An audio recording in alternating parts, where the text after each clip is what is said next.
So the National Cherry Blossom Festival always starts the first day of spring, March 20th.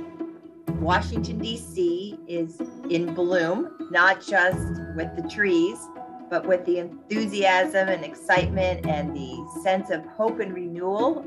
It is the time to welcome spring.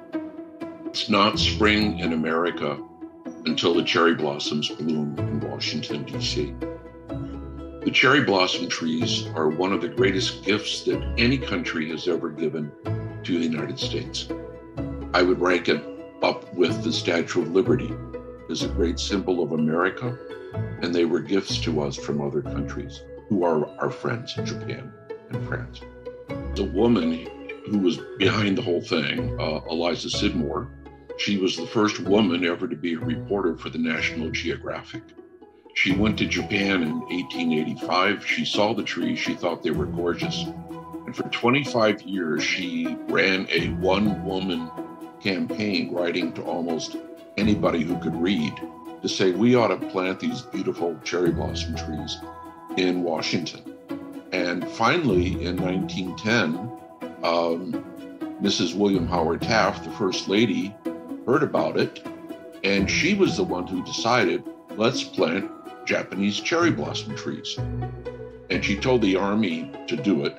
The Army was in charge of Washington, D.C. then, because we had no Park Service. So they went and they found some Japanese cherry trees in Pennsylvania, about 80 or 90 of them, and they planted them out in Potomac Park.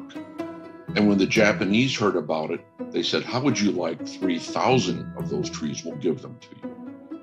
Yeah, the trees actually came to Washington, D.C.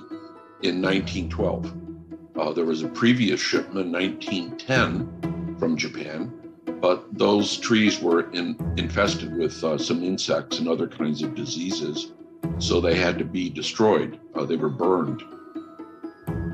And they sent us another shipment in 1912 that was perfect. That was 3,000 trees, and that was how the gift of the trees from Japan came about. Well, the man who was behind it, who sort of put everything together, was a Japanese biochemist. He's the man who isolated adrenaline, which we use today as epinephrine. It's the epi and EpiPen. He lived in New York, and he was kind of a bridge between Japan and the United States.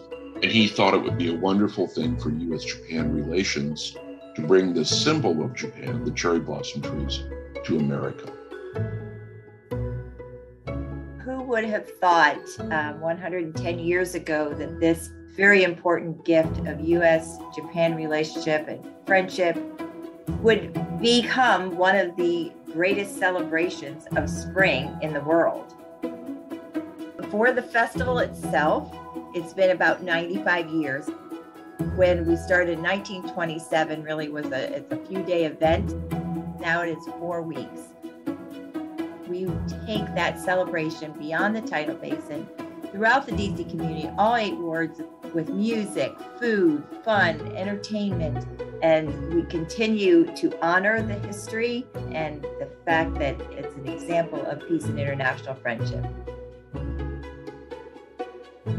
Is there anyone who doesn't love the cherry blossom trees? They bring everyone together, no matter what your background, your ethnicity, your religion, what country you're from. Who doesn't love something that beautiful? The cherry blossoms really connect us. There are many symbols in Washington, D.C. We have the Capitol, the White House, the memorials, the shrines, but all of those symbols are buildings. They're made out of marble. They're statues that are bronze or what have you.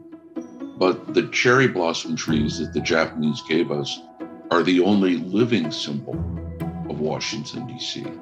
And no matter what happens, whether we have a tragedy, whether we have a pandemic or what, the cherry blossom trees are always there for us, and they come back to us in all their beauty every spring.